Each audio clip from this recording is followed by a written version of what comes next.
മനുഷ്യ ജീവിതത്തിൽ ഉത്സവങ്ങൾക്ക് പ്രത്യേക പ്രാധാന്യമുണ്ട്.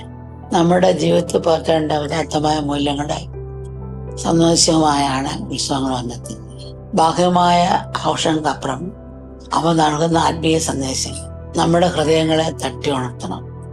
അല്പനേരം ചിന്തിക്കാൻ നമ്മുടെ ആന്തരിക ജീവിതത്തെ പ്രതിക്കാരമുള്ള ഓർമ്മപ്പെടുത്തലാണവ. സാധാരണ ജനങ്ങളുടെ ജീവിതത്തിൽ സ്നേഹവും വെളിച്ചവും പരത്തിയ മഹാത്മാക്കളുടെ ജീവിതവുമായി ബന്ധപ്പെട്ടതാകുമ്പോൾ ഉത്സവങ്ങൾക്ക് പ്രാധാന്യം വർദ്ധിക്കുന്നു. യേശുവിന്റെ ജന്മം ആഘോഷിക്കുന്ന ക്രിസ്മസ് അത്തരമൊരു ആഘോഷമാണ്.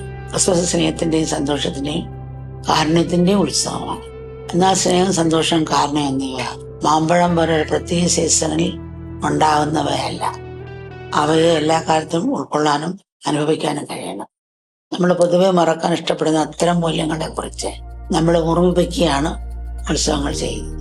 ശ്രീരാമനും ശ്രീകൃഷ്ണനും ബുദ്ധനും ക്രിസ്തുവും നബിയും ഒക്കെ ജീവിതത്തിൽ കഠിനമായ വെല്ലുവിളികൾ നേരിട്ടാണ് അനശ്വരരായത്. അത് നമ്മൾ മറക്കരുത്. വെല്ലുവിളികൾക്ക് മുൻപിൽ തടഞ്ഞു പോകാൻ അവയെ വിജയത്തിലൊക്കെയുള്ള ചവിട്ടുകൂടലാക്കി മാറ്റി. എന്നതാണ് അവരുടെ മഹത്വം. ശരിയായ മനോത്തോടെ ശ്രേഷ്ഠമായ ലക്ഷ്യത്തിനായി നമ്മൾ പ്രയത്നിക്കുന്നുവെങ്കിൽ അതിനെ തേടാൻ ലോകത്തിൽ ഒരു ശക്തിക്കും സാധ്യമാണ്.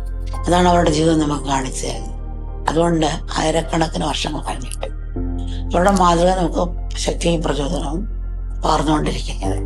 എല്ലാ ആഘോഷങ്ങളും ചടങ്ങുകൾക്കും അപ്പുറം നിശബ്ദമെങ്കിലും ശക്തമായ ആഹ്വാനം ക്രിസ്മസ് നൽകും. അവബോധത്തോടെ ജീവിക്കുക, കൂടുതൽ ആഴത്തെ സ്നേഹിക്കുക, കൂടുതൽ ദൈവത്തോടെ പെരുമാറുക, കരുണ കാണിക്കുക.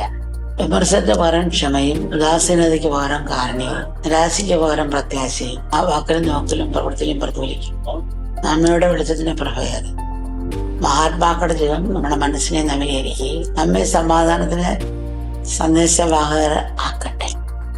ആഘോഷങ്ങൾ അവസാനിച്ചു കഴിഞ്ഞാലും ആ വെളിച്ചം തമ്മിൽ പ്രകാശിച്ചുകൊണ്ടിരിക്കട്ടെ. നമ്മുടെ മറ്റുള്ളവരുടെ പാതകളിൽ ഇത് പ്രകാശം പരത്തട്ടെ. ഞാൻ നമ്മളെ എല്ലാവരെയും കൃപ അനുഗ്രഹിക്കട്ടെ.